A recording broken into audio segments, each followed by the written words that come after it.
For so many years on Good Friday, I have been to Trafalgar Square to see the great presentation of the Passion of our Lord. And it draws crowds. People come, they sit in the sun or the rain to follow this life-giving, remarkable story of Jesus' suffering, his death on the cross, and his resurrection from the dead. This year, it cannot be done. It cannot be done in public. We cannot gather as crowds to witness and to hear again this story. But we can share through this video in that story of the Passion. It is a story that transforms our lives. It is a key moment in human history because no longer is death the victor. Here in Jesus, truly God and truly man. By the power of God, death is defeated. By his being truly man, we share in that victory. God bless you all this Good Friday. Good morning, everybody. This is Charlotte de Clay, the producer of the Passion play that usually takes place in Trafalgar Square.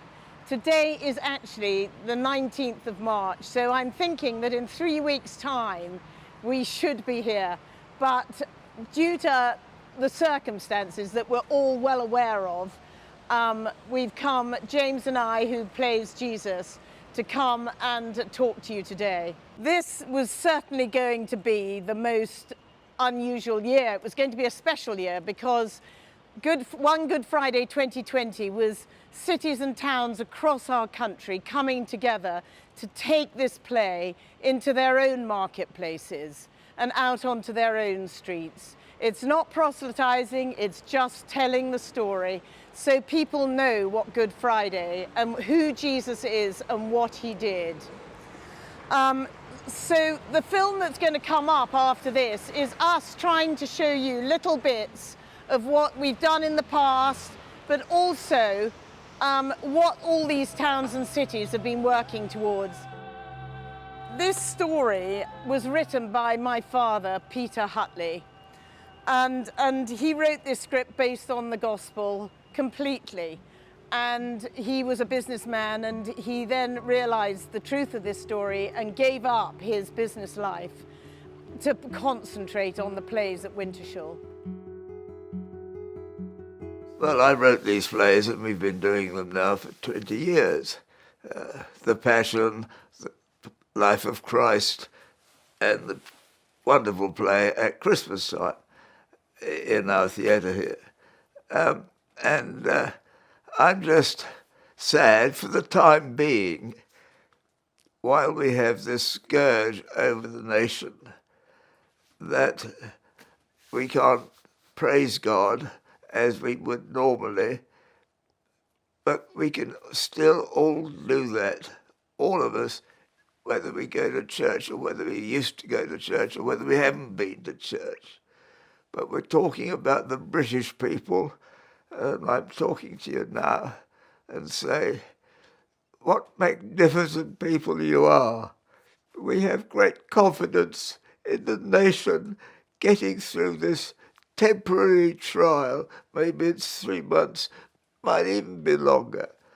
But the nation went through far worse. I'm 93 years old. I remember far worse things than this. And the unity of the people and the love for each other of all of you people is the great combining factor that gets us away and takes us into the future.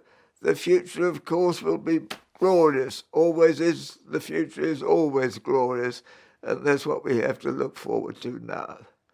I've come to tell you a little bit about what we're doing here. I've produced these plays for the last 6-7 years now, and I've got with me Bishop Jo Wells, who is a trustee, and she has come to join me in a sort of chat about what we do here and why we feel it's important.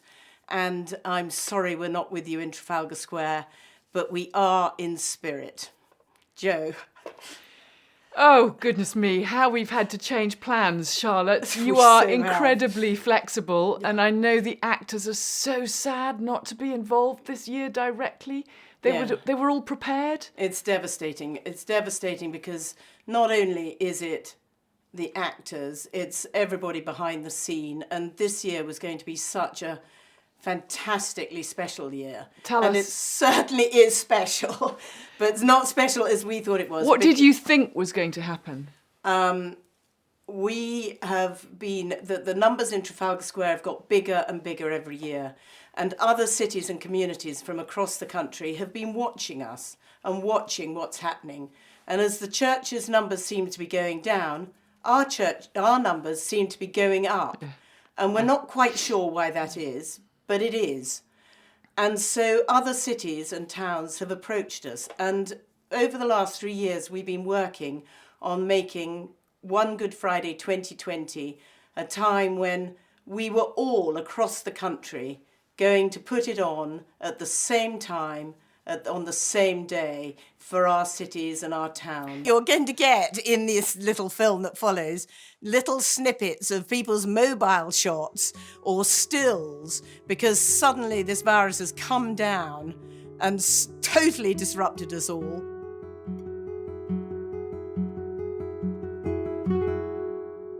Hi everyone, my name's Kenny and I for the past year have had the privilege of being the producer of the Bath One Good Friday Passion Play. Well, I say the past year, that will continue because next year we've had to postpone because of the coronavirus, as everyone has. But next year we'll be coming back on the 2nd of April for One Good Friday 2021. We will have the Passion Play coming to Bath. It's been such a privilege to be part of this. Wintershaw, who have been supporting us along the process, have just been amazing.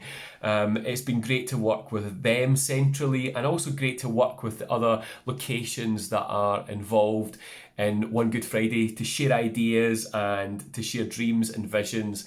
And with all those people has been truly inspiring for me personally. I'm sure we're all gutted that it's not happening this year, but I think we should just take the opportunity to reflect and get praying and just accept the situation for what it is and just anticipate a fantastic 2021 when at least we're going to be having a go at doing it again with most of the cast involved, and I think it's going to be glorious. In terms of where we have been as a team, we've gathered some 120 volunteers from about 40 churches across Bath, which has been amazing in itself because that has been a real show of unity and the church working together. Our director, Lloyd Notice, has just been fantastic in getting the best creatively out of that group of actors. And it's just been brilliant to see those people working together towards a shared vision. And most of those people we will have the privilege of inviting and working with in 2021 and getting the project that was almost good to go. We were only a few weeks off our performance and getting that transferred over to April the 2nd, 2021. It has been a truly remarkable project to be part of, and it has been amazing to see just how churches can work together in just quite wonderful unity. We've seen people in the cast from around 40 churches in Bath, and it has been fantastic. But it will be a great privilege to be part of a show of unity for our city. Jesus himself said, if you lift me up, I will draw all people to myself. And One Good Friday is going to be back bigger and better than we would have done this year. This year would have been amazing, but next year is going to be absolutely fantastic. And I, for one, really want to be part of what God is going to do across our nation in all the different locations in 2021. But God bless you all, and I will see you soon.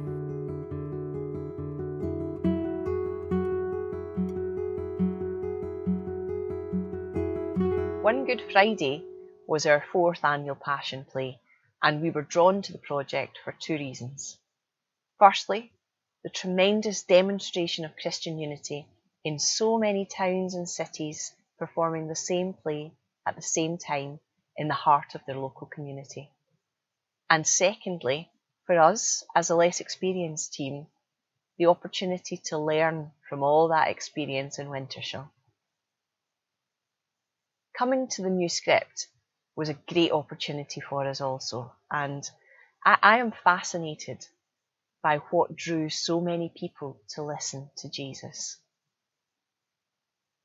And this script really gave us the opportunity to explore that. Well, my personal experience this year was quite different. I had a deep resonance with the script. It brought me an idea of Jesus which I felt was more closely connected to my own Jesus. I thought the script and the Jesus within the script was very selfless and very giving and teaching and compassionate, and it just resonated with me. Little one, come to me. Faith will heal your child. Be like a child. Come to me like a child. As a child needs his mother, need me. I am Alpha. I am Omega. I am at your beginning and your end. I am the bread. I am the bread of life. Eat this bread and you will live forever.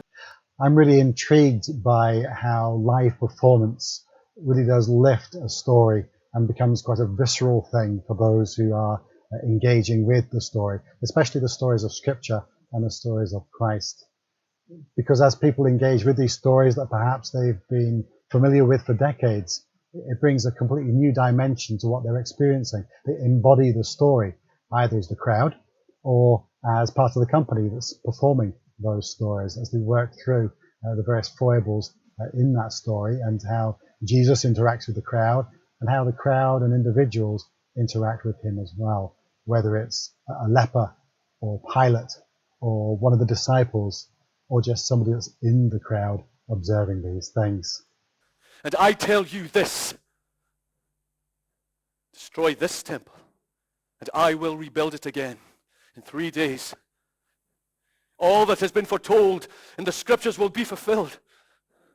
A time is coming when not one of these stones will remain upon another. For this city of Jerusalem has rejected God. I found it very moving, uplifting. There were certain sections of this script, the Gethsemane prayer in particular, I found very giving and inspiring, and it was about other people. I know Jesus asks, let the cup pass me by, but it doesn't end there. And I just thought it was very, very open and very giving and sharing, and I really want to explore that more as we move forward. I appoint you to go out and teach the word as I have taught you. The world will hate you, but be of good cheer. I have overcome the things of this earth. I have shown the way that all men can follow. If I had not come, then they would not be guilty. But because I came, their sin has no excuse. I tell you, my yoke is easy and my burden light. In a little while you will see me no more. And then, a little while later, you will see me. The opportunity to work with Wintershall over the course of this last year has been a real pleasure, as we've drawn a little on their experience and the professionalism that they have in the way that they tell the story, and how they have put together this One Good Friday project, which has been wonderful to work with, especially as so many different parts of the country have been able to come together in bringing the same story throughout.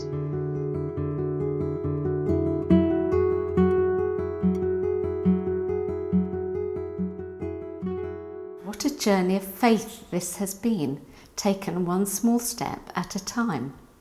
It started at the end of 2018 when I telephoned through to Wintershall to ask them whether they would bring their cast across to Horsham to produce and perform their passion play. And can you imagine my surprise when Charlotte de Clay said to me, we can do better than that. We're just launching One Good Friday 2020, and actually you can have your own cast and crew and you can do it yourself in Horsham. I got involved with this project after I understudied for Jesus at Wintershall and was invited to come and play the main role over in Horsham.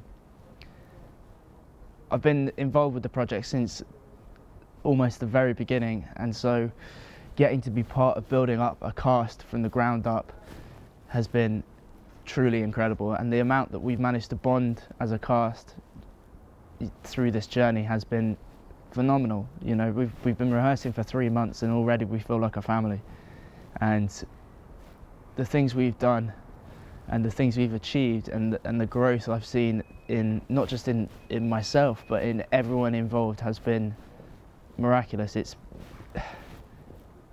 We've come a long way, and the things we've done have been wonderful. Abba, Father, to whom all things are possible,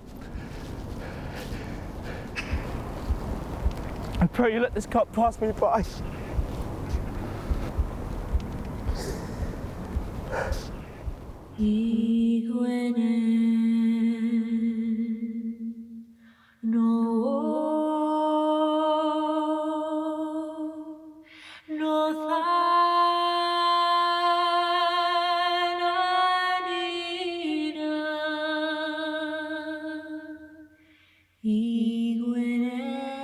So when I started looking at this play, I went around the different sites around Horsham and realised that actually Horsham town has almost been created for this play.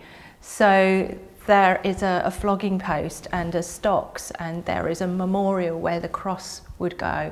And there are kind of this flagstone market town feel where, particularly for the temple scene, where Jesus comes in and tosses over the tables and says, you know, this should be a house of prayer. And there's this amazing space, and it's actually slightly raked so that it's a natural space for the audience. But what I wanted is very much to create that immersive experience. We're so used to just watching films on the TV and going to the cinema, but actually being immersed in something where we can sort of taste, feel, smell, be part of the action is what Horsham really lends itself to. I have grown to sympathise with Caiaphas as I've grown into this role. Here is a man who all his life has been born to play this role in the temple.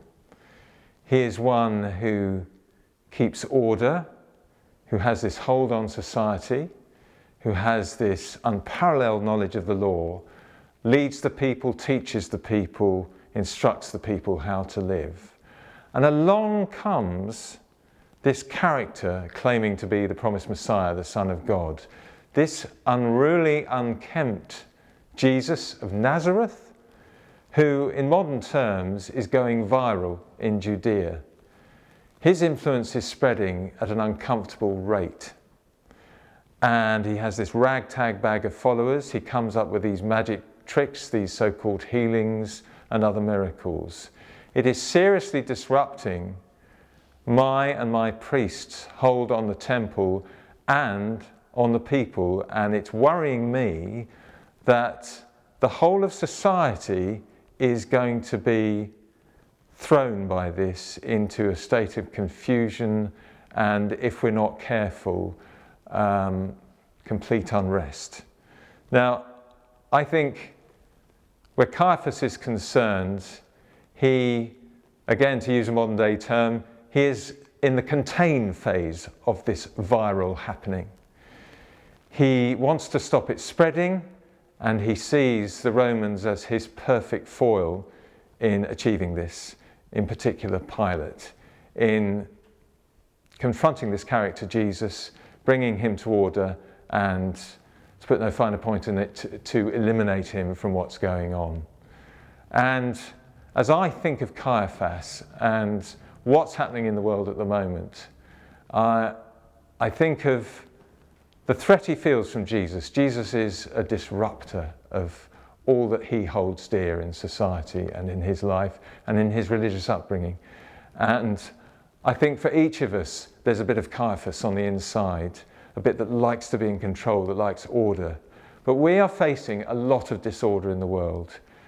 But I think there's no greater time than to allow Jesus that chance to be a disruptor of those things we've held dear inside. It's happening on the outside. Why don't we take that leap of faith if we haven't already and let him inside us? Because in disrupting us, it will be a process of, as the Bible calls it, refinement, of bringing out the very best of who we can be. We're beginning to see that already in people in society, and the difference that Jesus can make, this holy disruptor, I think could be remarkable. At first it was a little bit daunting because if I'm being honest, I had reservations about being in it, with my life being busy, but as I started taking part, I just watched the cast grow together and watched us gel and turn a story that I knew absolutely nothing about, if I'm being honest, into real life. I enjoyed watching it come together. Life has been hard, and giving up family time, whole weekends to come along and thinking I don't want to do this anymore, and then realising that you're part of a family, you're part of a story, you're part of life. And I think the key thing is, when doing this role, is the fact that you've actually learnt about the character and learnt something new about the Easter story, which has made it a kind of two-dimensional journey, as opposed to just acting as well and learning the lines and doing the play. It's actually looking at the story from a brand new personal perspective and then trying to transfer that into one's own life. And I think I mentioned before, when people have asked me, that it is very much like this journey, that this roller coaster that Peter goes on, these highs and the lows, and the curve that he has on his journey. Then he goes up and he goes down again, and at the end it's on his shoulders. I remember reading an article recently in a cricketer magazine, and I think it was the article was by Michael Carberry, and forgive me if I get the words not quite right, but he said God chooses his strongest warriors for his toughest battles. And to me that epitomised who Peter was, this gentleman who was close to Jesus, who was seen as his best friend, had a heart of a lion, or slightly irrational sometimes, hot-headed, whatever you might describe him, but was deep down, he had the heart that he wanted to support Jesus.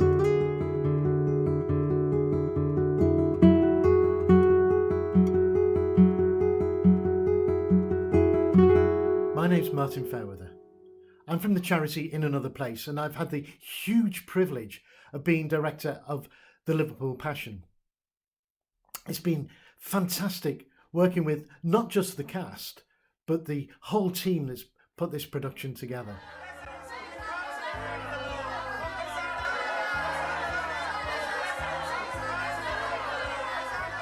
One of the things that struck me while we were preparing for the Passion play is the crosses that were made. The crosses are made of real tree trunks, which of course is the tree of life. And I think that actually does bring communities together. And I really do think Easter is a wonderful time for congregations to gather and communities to come together. It's been great working with a whole range of abilities, from professional actors to those that have done hardly, if any, acting at all. As a charity, we try to include all those who want to be involved. I find no basis for a charge against him, so I will have him returned to your flock. Flogged. Will chastise him, Caiaphas, and satisfy your people. Flogged. Flogging is no good, Governor. Enough, Caiaphas. I was very cross when Jesus got arrested because they hadn't done nothing wrong kind of things to people, and they getting discriminated on certain things, what he doing so big, and then he's getting the blame for things, and then he got nailed up on a cross. It is a crowd so outraged by the actions of this man, and so fearful of the danger he represents, that it clearly prefers to release a vicious murderer, Barabbas. They are very excited, Excellency. For me, playing the part of the centurion in the Liverpool Passion was something I was looking forward to because of the change of the person. He initially was just a soldier following orders, doing as he's told to do. But then he had a change of heart. He realised that he'd done something deeply wrong, and was full of remorse for what he had done and what he was part of. Centurion? Sir! Have the prisoner flogged! Yes, sir! Take him away and flog him!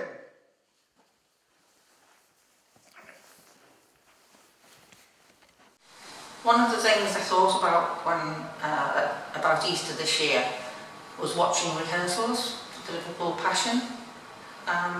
Actually watching the crucifixion and seeing Jesus, his legs, when they were hammering the nails in, and him shouting makes you realise just exactly what he went through when he was crucified, which I don't suppose when you think of the story you don't actually think about those things as well.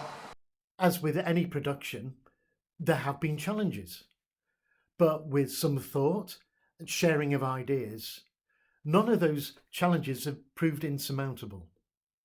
I've been reminded over and over again during this production of the verses in Corinthians that say there is one body that's made up of many parts. All its many parts form one body. And it's been wonderful to see so many people coming together as one and playing their part, whether large, small, or maybe seemingly insignificant. Everybody's got on, not complained. It's been fantastic. The thing that stands out to me about Easter is the fact of Jesus' resurrection, because if you actually think about it, it's not every day someone dies and then comes back to life. And it's just one thing that everyone thinks about, like Easter Sunday, you get up in the morning, you go to church, or you go down to the beach and go on walks with people. And it's just crazy to think that someone died and came back to life, and that's just what you think about every day, and that's what I believe Easter's all about. I look forward to next year when hopefully the current situation will be over and we can put on a fantastic piece of theatre proclaiming Jesus' message of love and hope.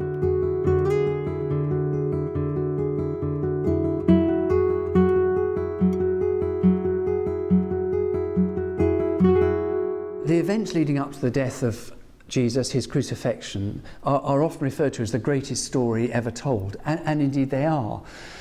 The trouble is that we've tended to hide them away in churches or in the Bible. What we want to do in this project is to bring them out. I mean, they actually happened in the hustle and bustle of Jerusalem when there were loads of people there, pilgrims for the Passover, and lots of people witnessed what was going on. We want that to be able to happen again. I was asked to direct the Passion Play in Worcester, and for the last few weeks we've been working hard, rehearsing and having a lot of fun.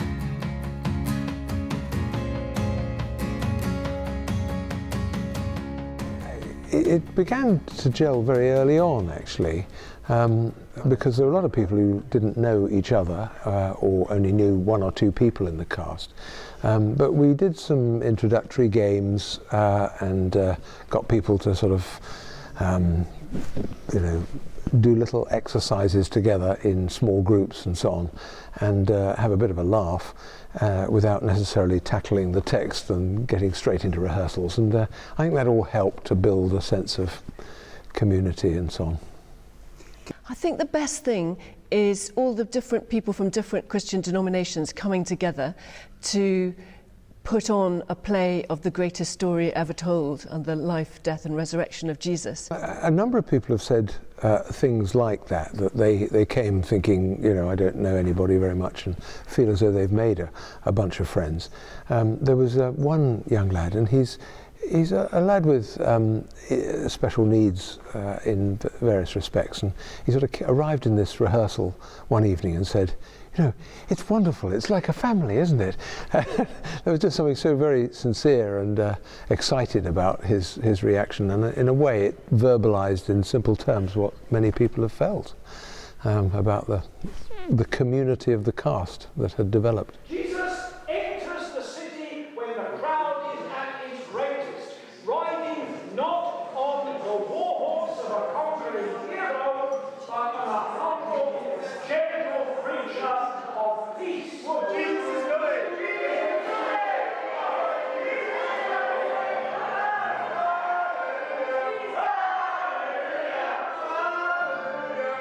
In my own church, nationally, we're being encouraged to get outside the church walls, not to keep this as a private experience and a private story.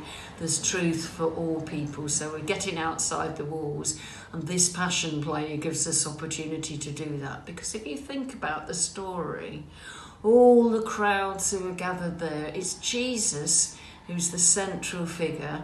Jesus is the one that we continue to name and to remember. I think the subject matter is key. I mean, there are people who wouldn't necessarily have volunteered to do something like this. Not everybody was a professing Christian, some from different communities, Christian communities, but there were some who weren't professing Christians. But there is something about this story which has made such an incredible impact.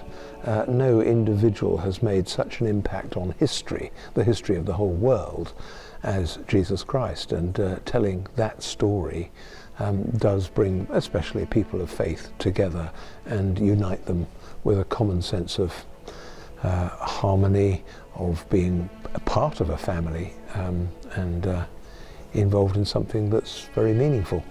Do this to remember me.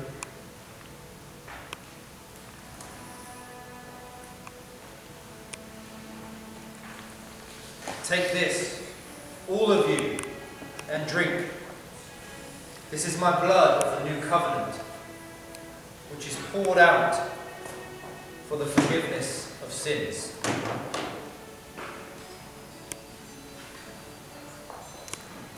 I will not drink this again until I drink it with you in my Father's kingdom. We said we would have to postpone it, and we have. We haven't necessarily fixed the date, but that looks like the likeliest date, perhaps, that we do it in a year's time. There's a terrific sense from emails I've received. I sent an email around the cast saying, thank you very much for your support and all that kind of thing. Lots of replies saying, oh, looking forward to picking up the baton again, you know, and picking up the threads and doing it again when the opportunity arises. So I think there is a great sense of momentum, and that it's not going to finish here.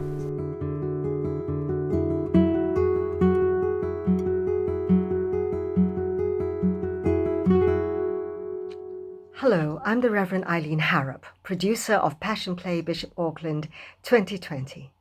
Here's our story so far. It has been a 3-year journey. On Good Friday 2017, a local couple, Rachel and James Masters, travelled to London's Trafalgar Square to see the Passion of Jesus. Today, more than 160 cast, crew and team leaders, from 80 years old to 80 years old, from all walks of life, have become the Bishop Auckland One Good Friday 2020 team. Why is the high priest so frightened of Jesus? Why don't you arrest him and bring him before the law? We can't get near to him alone. The mob, wherever he goes, they surround him. But he could be taken if he was on his own at a quiet moment. He must rest sometime.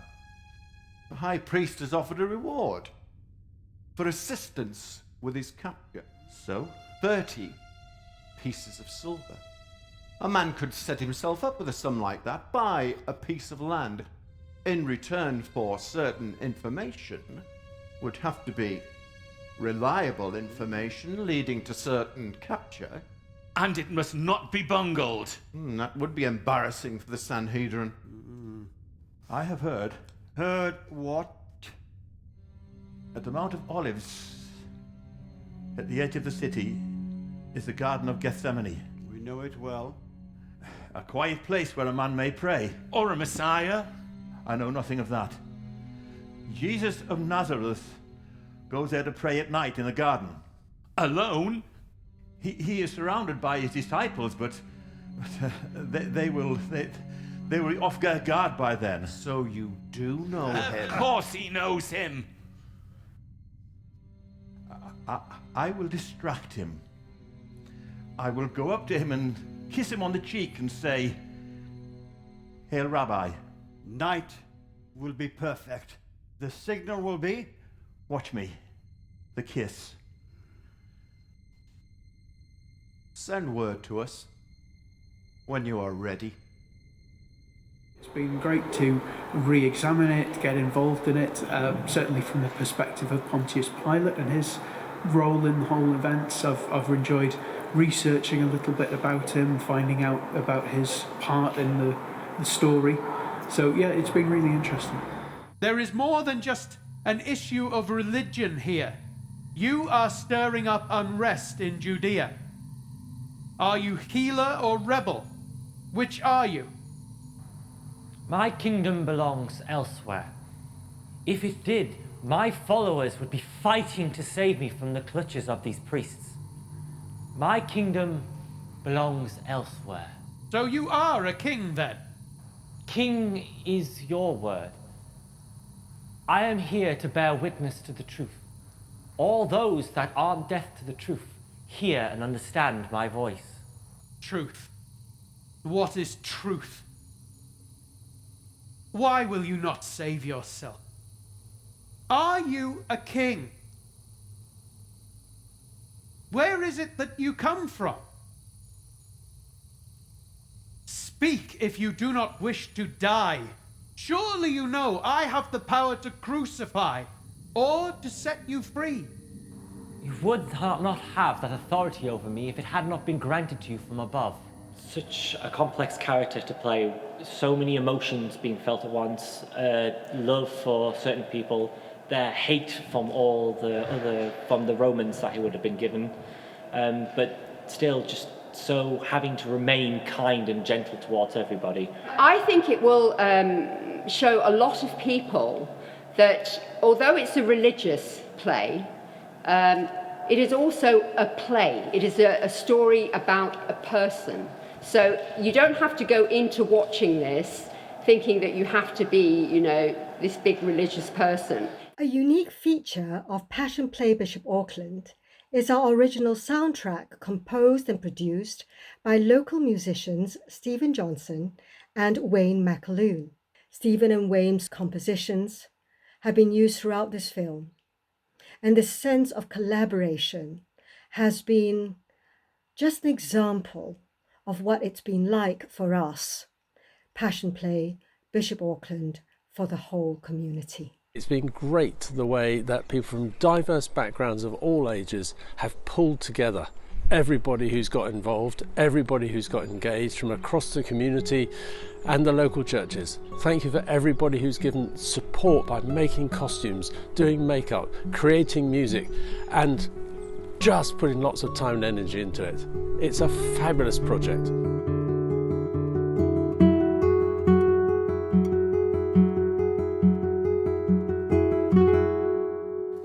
So Susan, tell us what it's been like in the office this week at Wintershall. This week has been the most extraordinary week, I think, of the 20 years that I've ever worked at Wintershall. 7 to 10 days ago, everything was normal. We were working very hard on getting all of the arrangements in place, our sound equipment, our screens, volunteers, and then suddenly we've had to put the brakes on everything, and we've had to have some very difficult conversations with our contractors, all of whom have been absolutely fantastic. But at the same time, Lucy, who's our education officer, I know, I've looked out of my window and then we've had some school groups still visiting. Yeah, it's been amazing how schools have continued to be open as long as possible, and they've come to Wintershall and enjoyed exploring the story of the Passion. So although we were not able to put the Passion on, actually we've had about 300 children here this term, exploring the story of Jesus' death and his resurrection. And we're hoping to put packs together for teachers, so teachers that have to go in and continue supporting those children that have to be in school, that they can still explore the story, the gospel stories, in an interesting way. And I suppose sharing the experience is our tagline at Wintershall, and that's what we hope to do, but like you say, in different ways. So we'll see what the future holds. We're really keen as well to support families that are at home during this time and support them in their spirituality with their children. So we're hoping to come up with some interesting ways of doing that too. So I think keep an eye on the education website and on our main website as well. And we'll put some resources up there, hopefully. So this is my mum who's taking the part of Jesus's mother today. She doesn't usually play it, but I just wonder, Mum, what do you feel about playing Jesus's mother at this time? Well, it's an enormous responsibility and an honour, and I hope whatever I do, I represent the older person, the suffering mother, the happy mother, the young mother, and the aged, obviously, because they're very important at this time. Yeah, there's many of them alone today. Alone and suffering. And separated from their own families. Incredibly hard. So yeah, I was just wondering, Jesus was on that cross and you weren't able to touch him. I think anybody who's lost a child or losing a child, whatever age that child may be, it's devastating for them. And so even though the story has a marvellously happy ending, there is always suffering before the joy of the end, actually. The end is the beginning. Yeah. And Mum, over the years, have you seen things change? Well, I never dreamed that the play would be such a marvellous inspiration of hope, of companionship, of all that is real and good about life. It's fantastic. Henrietta, you're wearing the beautiful costume of Mary Magdalene. How does it feel to be wearing it again, but knowing that you won't be performing? Well, it's obviously really sad that we're not going to be able to perform it, but hopefully this is a performance that we can share with people. And what we're doing in our preparation and in our rehearsal times that have been recorded, hopefully we will get the message over of Easter anyway. Henrietta, would you describe something of what it is to approach the tomb as Mary Magdalene? The fear of coming towards it as it standing in her shoes, being her, is compelling, frightening, unknown, all sorts of different emotions and feelings.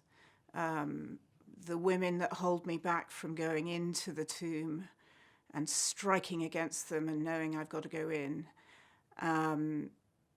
is really frightening. Even on stage, knowing it's a play, but somehow it isn't a play in that moment at all. You've spoken of desolation. You've spoken of what it is for something to end, but knowing that you have to continue. Perhaps you'd like to talk a little about that. The line that always really strikes me deeply is after I've come out of the tomb and I've told the crowd that the body has been taken away and it isn't there anymore, is there's a line I have to say, which is, it's only been 3 days since our Lord left us and died, and already life is unbearable. And that sense of grief is huge, and desolation and loneliness and loss and total grief. The body is not in the tomb. Go Tell the disciples they have stolen his body.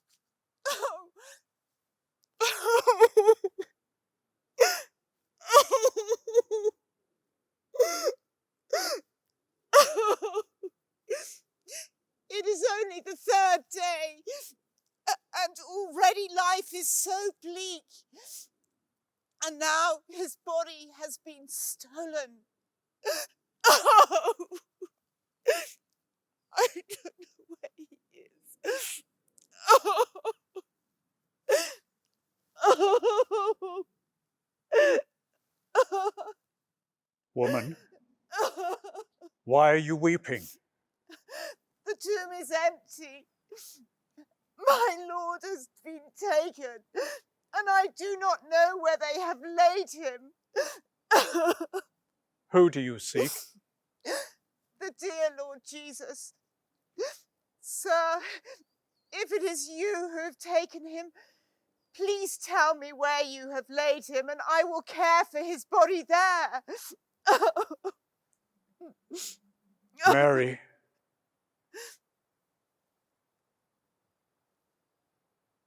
Rabboni. Why do you look for the living among the dead? Lord, I did not know it was you. We saw you die on the cross. We brought your body and placed it in this tomb. I've come to anoint your body. You were dead. Mary, sweetest of women, don't be afraid. I have risen. I have conquered death. Mary, you cannot hold on to me. I've not yet ascended to my Father. But you remember that I said to our brothers that I would be captured, tortured, and crucified, but that on the third day I would rise again. All has come to pass. So you go to our brothers and you tell them, I have risen. You have risen. You have risen. You have risen. I will go. Peter! John! Peter! John! This was not robber's work! No. Peter. John. Don't be afraid. Master, you are dead! Have you risen from the dead? As written by the prophets, I have risen. So, you've come to be with us forever now. I'm with you always, even when you cannot see me or touch me.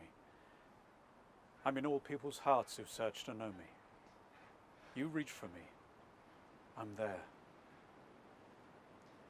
Why have you come for us? We're just simple fishermen. It's the world that needs you. I've come for the world. My resurrection is the sign that all the sins of the world have been forgiven. My death, the sacrifice. My resurrection, the sign. And you are the witnesses of this. But Thomas isn't here. You go to him, Nathaniel. Go to him. All my followers are to be fishers of men. Thomas! Thomas! Brothers, your task is to spread my word and to love your neighbor, so that the world will know that you have come from me. And I tell you, down the ages when conquerors and kings have all been forgotten, through your words, they will know me. First time I've been asked to play the part, which was such a privilege, and I had to go and think what Thomas might have felt, that the Lord who was risen, that he didn't believe. Obviously he was very much bound into circumstances. You know, he was probably thinking about things which he is going to do. Jesus' kingdom is established and everything is going to be fantastic. And suddenly, like other disciples, saw that the Lord is died on the cross and his dreams and everything shattered. And he is pondering to himself or challenging his thoughts that, after 3 years spending with him and suddenly everything is vanished, everything is void. He is alive, Thomas! He is dead!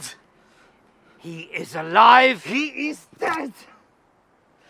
I cannot believe that Jesus has come back to us unless I put my fingers in the holes the nails made in his hand and my hand to the wound to his side from the spear. I will never believe. He is alive, Thomas! He is dead! Peace be with you, Thomas.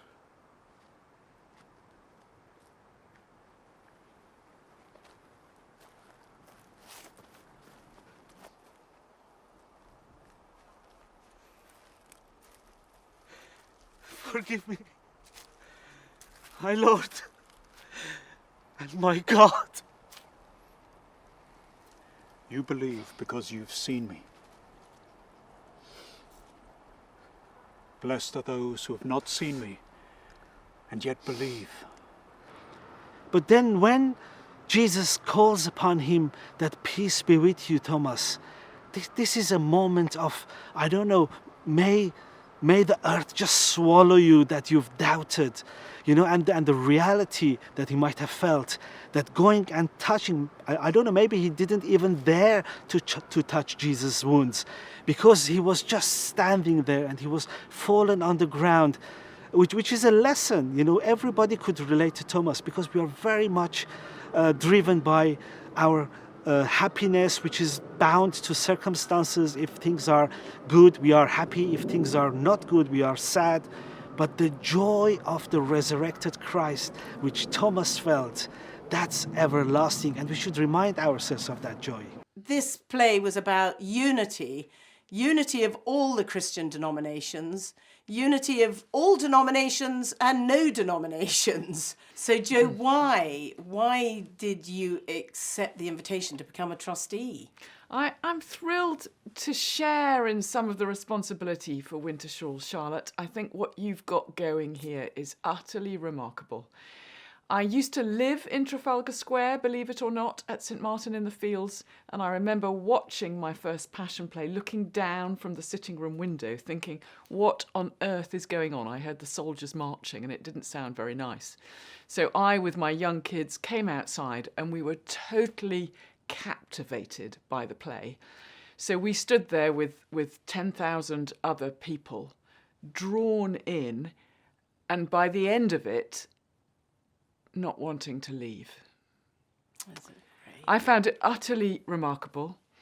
Now, obviously, I'm a priest, I'm now a bishop, I'm also a biblical scholar, and I have so many different angles of interest in what is going on in that play and its impact across our nation. So I wanted to help. I know there's money to raise, I know there's risk to manage, I know there's people to involve. I'm happy to be involved wherever. Oh, that is so wonderful, thank you. Yes, I think there are over 1,000 people across the country now who are involved in putting on the production. Yeah. And that's just the audience. And that's just behind the scenes. That's just behind the scenes. Yeah. And what's been so amazing, we've had WhatsApp groups and Worcester sending out crowns of thorns to Horsham and Liverpool and Hamilton and Bath, and us all discussing our different problems, and us at Wintershall and Trafalgar Square learning from what they have had to experience, and them doing it for the first time. Yeah. I mean, we're just rather old and boring now, so to get their naive freshness to it has been so encouraging. In my experience, it's been fresh every year. I just think none of us can get enough of it, whether behind the scenes, whether being an actor in the story or watching on. In the end, we're all drawn into that the one story that redefines the world. And what I would really love to see, and my prayer, is that whoever is out there watching this, that you get it going in your community. I get quite emotional. You get it in your communities. You get it in your villages, your towns, your cities. So we take this story of healing and forgiveness and love out into the communities and into our streets so people know what Jesus came for and what he did for us. So if you want to get in touch with us or want to be part of the WhatsApp group, please come and join us, because 2021 is going to be a pretty awesome year. Thank you. This is the last time you will see me until I come again. I've done my Father's will. I've taught his word. I've lived and suffered as foretold in the scriptures. Go now, each one of you, and be my disciples. Love my church. You be its strength, that it may offer salvation to all mankind. Spread my faith and praise the Father. Keep his commandments, that the world may grow in peace, and generations still unborn will live in fellowship and harmony. Open your hearts, repent, and seek him who sent me. Forgive those who sin against you, and you will also receive forgiveness. Be bold, teach love, that man should treat his neighbor as himself. Live my word, and by your actions show love for your neighbor.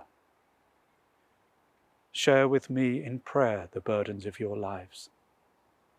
Have faith, take courage. My yoke is easy.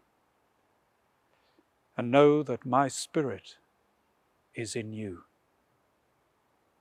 every one of you. You search for me, and I am there. I go now to my Father, and my peace I leave you.